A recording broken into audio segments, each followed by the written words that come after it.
खेलो बच्चों, आज से हम रोजाना एक अच्छी आदत सीखेंगे और उसे अपनी जिंदगी में अपना कर खुद को बेहतर इंसान बनाएंगे।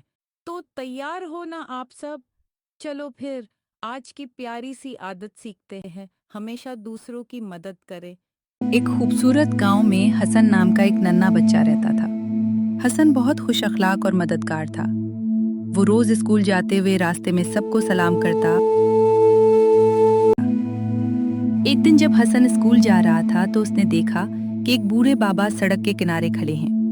उनके हाथ में लकड़ी थी और वो परेशान लग रहे थे। हसन फौरन उनके पास गया और अदब से बोला, बाबा जी, क्या मैं आपकी मदद कर सकता हूँ? बूढ़े बाबा ने मुस्कुराते हुए कहा, बेटा, मेरी आंखें कमज़ोर हैं।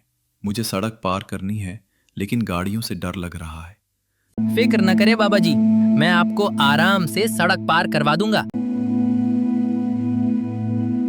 हसन ने पहले दाएं देखा, फिर बाएं देखा और एहतियात से बाबा को सड़क पार करवाया। दूसरी तरफ पहुंचकर बाबा की आंखों में खुशी आ गई। बेटा, तुम बहुत अच्छे बच्चे हो।